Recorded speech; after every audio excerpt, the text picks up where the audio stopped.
Okay, so we're back with part two. Part two, it starts with another apparition that I saw. When I was 9 months pregnant with my son, I mean like big and pregnant, like 2 weeks away from giving birth pregnant. I was so uncomfortable. And I remember being in bed, and I'm a side sleeper. I always have been, so I toss and turn from each side. And it was such, it was so hard just to move from side to side. Like, it took so long, and it woke me up every time, right? So I was sleeping, and I felt this rubbing, like on my foot, like rubbing, right? And I kind of ignored it at first. I think maybe I thought it was like one of my dogs or something. I don't really remember. And it kept happening. So I went to sit up. And to sit, when you're big and pregnant, to go to sit up is not easy sometimes. So I know I was awake when this happened, is my point. I'm like rolling myself up to sit up. And I see an apparition sitting on the edge of my bed at my feet, rubbing my feet. And I remember thinking that it was my grandfather at the time, but like a younger version of my grandfather. But then I really thought about it. I really think it was my uncle. My uncle and I were very close, and he looked the spitting image of my grandfather. So I truly believe it was my uncle and not my grandfather, but I mean, it could have been my grandfather, but I really feel like it was my uncle. And I kind of feel like maybe he came to me because I was about to give birth, maybe he just wanted to see me, maybe he missed me, you know? So I'm not really sure, but so I did see an apparition then. Going down my list, I remember a couple of times there was times where I would feel like I was being held down in bed. Like my husband would leave really super early in the morning to go to work. I'm talking about like 3-4 o'clock in the morning. And a lot of times he would say goodbye to me, and he would be leaning on me, and he would like kiss me goodbye or whatever. And I would kind of wake up, but I'd roll back over and go back to bed. And I remember a couple times laying there and feeling that pressure on me, like he was saying goodnight to me or saying goodbye to me, but he wouldn't get up. Like, it wasn't moving. So I remember taking my elbow, and I'm like, go. Like, I just thought he was messing with me, you know? But it's not really like him to mess with me, like when you're sleeping, you know? And I just remember taking my elbow and going, go, like this. And so I'm like laying on my side, and he's not moving, like he's not budging. And I take my elbow, and I'm like, go, like this. And as soon as I do that, I roll to the other side, and he's not there. It was not him. I felt the weight of a full-grown man on my side. There was times where I'd feel the covers literally being dragged off of me, and I would pull them back, and they'd go dragged off of me, and I'd pull them back. And then I remember one of the times I would just yank, and I'm like, stop. And I would pull the blanket, and I'm by myself in the house. It's like me and my kid, or and he's not there. So that used to scare me sometimes. There's another time where, let's see, going into like him not being there. There was one time where that was happening. I think the covers got dragged off of me. I think my son was woken up in the middle of the night, and he was terrified. Like, he was screaming bloody murder. And he was a toddler at the time. And everything around me just felt like really bad and heavy and negative when that happened. And I called my husband crying, hysterical. I was so scared. I turned all the lights on in the house. I kept yelling, like, leave me alone, go away, leave me alone, go away. And I was holding my son, and as I was doing it, there was banging on my wall, like bang, bang, bang. And then I heard this deep, like, ha, ha, ha, ha, like a big laugh. I was so scared, petrified.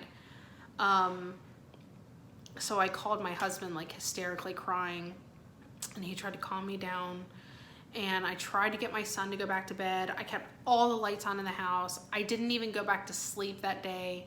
I was so scared because it was dark outside. I just stayed up, and I remember staying up and sitting by my bed with all the lights on and watching my son try to sleep. And that was really scary. I think that was like literally the scariest moment ever in my whole entire time that I lived there. So another thing that would happen is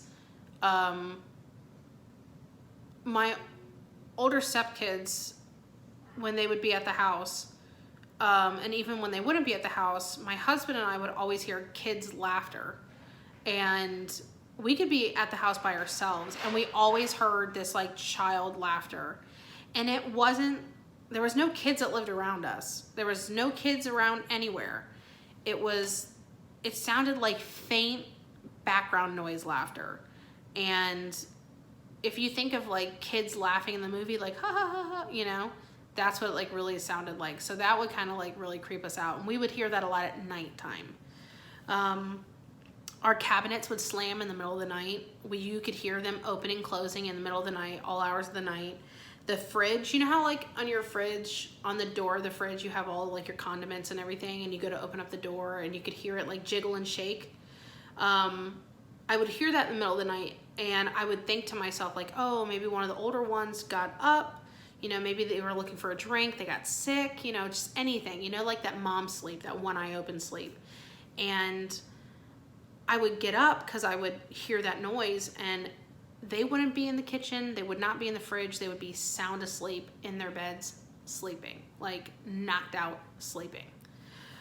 What else? There was a time where I was laying in bed with my husband, and I don't remember exactly if we were asleep, if we were awake, or if we were like going to bed, but just wasn't asleep yet. I remember hearing the doorknob jiggle, like him and I both heard it and saw it at the same time. So we're laying there, and when it happened, we were like, what in the world is that? Like, we were home alone by ourselves, and I just remember feeling like really panicked when that happened. And I think that we kind of like brushed it off for like just a second, and then like it was actively like turning again. I remember my husband jumped out of bed. Grabbed a bat, probably, is like looking to like protect his home. I think he thought that like someone was in our house, you know? And he's like looking everywhere, going all through the condo, all through everywhere, all the bathrooms, all the rooms, and no one's there. And when I tell you this doorknob was turning, it wasn't like a little like jiggle jiggle. I mean, it was like, you know, it was like, it was going, you know? And that was really scary. I think that was one of the times where my husband actually like really realized and couldn't deny what was happening. You know, he couldn't say, oh, it's not happening, it's not happening. Well, it was definitely happening.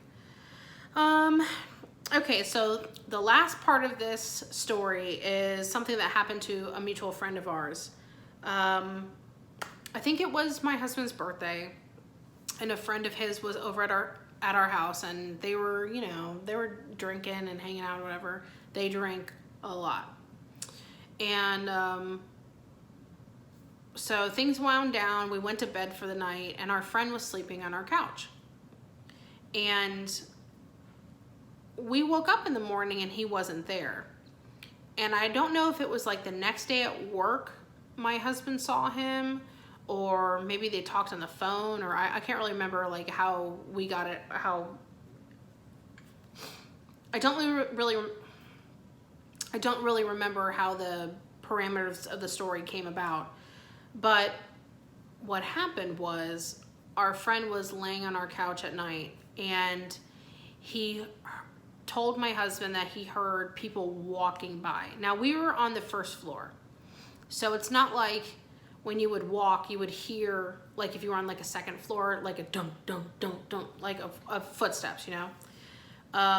He told us that he heard people running by him, like, and That was not us. No one was running by him.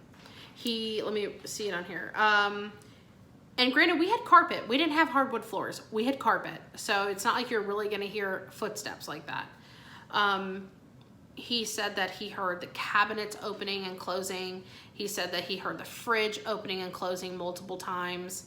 And then he said one of the times he saw either a shadow cross by in the kitchen or next to him when he was sleeping. I can't really remember where he said he saw it, but he saw like a dark shadow a couple times, and he was petrified, and he just got out of there. He left. I remember him saying, or my husband telling me that he said that he just had to get out of there. Like, he was scared. He was so scared. And I kind of felt bad. It's not like we would warn people when they would come over to our house, but it was just like, because we just never knew when things were going to happen. So, you know, I felt bad that he was like so scared, you know, but it's just crazy to hear that kind of stuff. But it's kind of good in a validation type of way, because it wasn't just us getting those same things, the cabinets, the fridge, you know, the sounds, the heavy feelings or anything like that. It wasn't just us getting that. I mean, it was like someone that doesn't stay at our house all the time, that isn't there, that had that type of experience too. So it's kind of good to feel validated in that kind of way, but I don't want to feel validated in that kind of way because someone was fearful. You know what I mean? So anyway, so yeah, that condo that we stayed in was definitely interesting, and it was definitely really scary at times. Sometimes it was funny, things would happen, but like I said, I really feel like now looking back at it, I guess I was kind of like a honing beacon to that sort of activity, but I just wasn't able and didn't know how to process or tap into that kind of stuff yet. I always kind of felt like it was there. Even as a kid, I always kind of felt like it was there. I've had a lot of events happen to me during my lifetime that, you know, makes me know that I have that, and I had that inside of me my whole life, but I just couldn't tap into it. I didn't know. I couldn't bring it out. So anyway, tell me what you guys think. Have you guys ever had any haunting type of poltergeist, paranormal activity happen in your house? Ask me questions down below. I love to comment back to you guys. Please like and subscribe and share the video with your friends, and I'll see you soon. Bye.